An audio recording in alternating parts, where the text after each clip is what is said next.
Dora si Swiper! Dora si Swiper! Dora si Swiper! Dora si Swiper! Swiper! No! Swiper! Swiper! Today is the last day of online classes. Yes! Yay! Meron ba kayong masabi sa experience nyo about online class? Sir, ako sir. Gusto ko pong magpasalamat sa inyo at sa mga mababait kong classmate. Sip-sip ka lang. Except kay Tyron. Sir, ako sir, meron din akong masabi sir. Maraming salamat sa inyo at marami akong natutunan. Sabi ng 3/100. Tinuruan niyo ako maging mabuti sa kapwa. Ina sa'yo pagaling. Tinuruan niyo ako maging masipag. Masipag, mangopya. Tinuruan niyo ako maging honest. Tumahimik ka, boy ko digo. Tinuruan niyo ako magmahal ng guro at aking mga kaklase. Nurse, gising na siya, nurse. At higit sa lahat, mag-aral ng mabuti.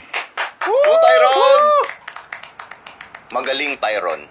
Nag-aaral pala ng mabuti. Dahil dyan, may surprise quiz kayo. Salamat, Tyron, ha? Get 1/4 sheet of paper. 1/4, sir? I will be announcing your exam results today. In order, ang pagtawag ko ng name. Hala, oh my God! Sino kaya? Ang una kong tatawagin ay nakakuha ng 10 points. Tyron. Yes! Yes! Lahat ng pagod at hirap tiniis ko. Yung akala mo wala ng pag-asa, pero grabe yung tiwala mo sa sarili mo. Talagang makukuha mo yung gusto mo. Ang saya dito sa taas! Kumusta kayo dyan sa baba, mga baba? Lahat kayo minalito ko. Hindi ko kayo ka-level. Dito na ako ngayon, nandyan pa rin kayo. Next, the rest of the class ay nakakuha ng 100 points. Woo! Yay! Lowest to highest yung order ng announcement. So, yung unang natawag, alam niya na. Shoutout sa naka 10 points!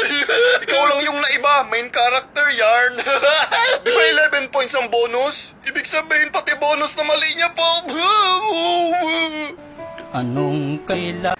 Guys, sabi ng kabilang section, magsusurprise quiz daw si ma'am. Buong chapter 2! Chapter 2, patay! Hindi ko na pag-aralan yan. Ako, walang prepared sa atin. Wala na, bagsak na tayong lahat. Mga mahinang nilalang, pinag-aralan ko buong gabi ang chapter 2. Nagpuyat ako para pag-aralan ang chapter 2. Memorize ko lahat ng pag-aaralan sa chapter 2. Ito na yung pinakahihintay kong araw.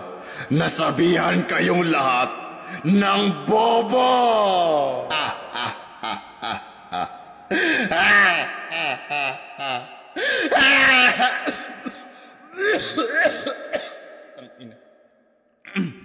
Good morning, class. Good morning, ma'am. Meron tayong quiz, buong chapter 2. Ma'am, di kami prepared, ma'am. Ganun ba? Sige, open notes na lang para pasado kayong lahat. Yay! Thank you, ma'am. Sino kayang nag-study ng buong chapter 2 kagabi? Siguro ang tanga-tanga ng pakiramdam niya ngayon. Tapos nagpuyat pa talaga, siguro napakabobo ng pakiramdam niya ngayon. Pinakamalala dyan, baka nag-memorize siya ng buong chapter 2. Tanga-tanga. Anong kailangan? Guys, last 5 minutes na lang. Pag wala pa rin si sir, wala na tayong pasok. Yay! Hello, class. Sorry for being late. May nangyari kasi sa alaga kong pusa. Sir, anong nangyari? Na-aksidente. Dinala ko sa hospital, pero... Sip-sip. Hindi niya kinaya. Oh my God!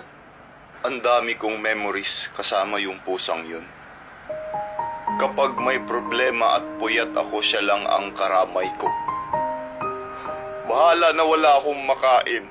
Basta meron lang siyang cat food. Mahal na mahal ko ang aking alagang pusa. Kaya ayun, nilibing ko kanina. Mahilig kasi talaga gumalo yung pusang yun. Kaya pala naisipan yung i-grounded, sir. Uy, Tyron!